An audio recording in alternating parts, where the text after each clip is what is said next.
finally here, the all-new 2024 Pakayak Bluefin. Today we're going to unbox it, put it together, and do a quick review. It's hard to believe that a 14-foot kayak fits inside this bag. Let's open it up and put this thing together.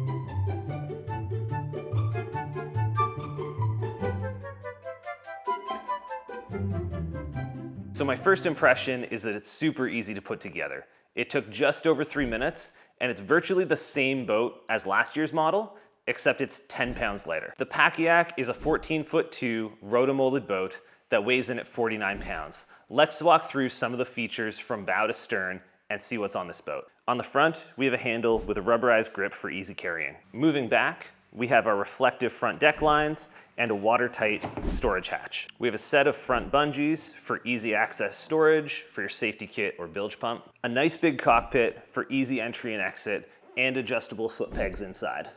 It has a fairly simple seat system with an adjustable seat forwards and backwards and backrest. It's surprisingly comfortable even if you're sitting in it for a couple of hours.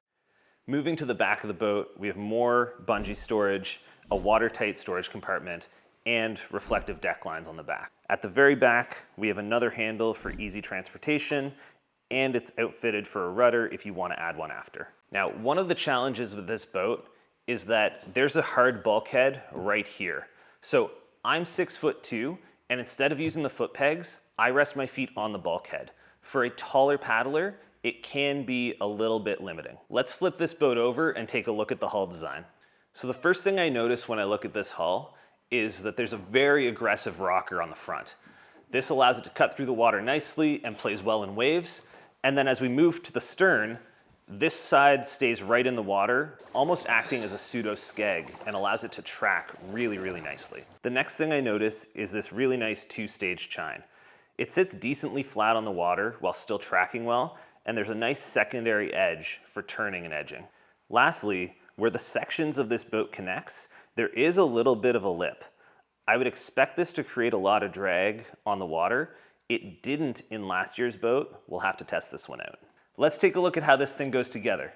If we pull this off and take a look, it uses a tongue and groove system with a rubber gasket to create a leak-free seal. To put it together, we just line up these grooves and reach in and snap the clip closed.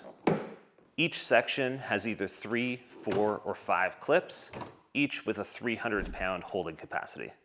Now that we've covered most of the features of the Pakayak Bluefin, let's pack this thing up and get it out on the water.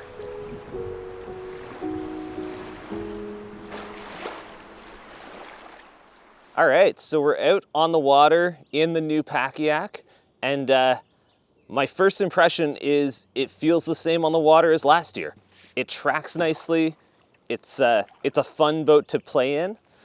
We'll turn around here and take a look at the edging.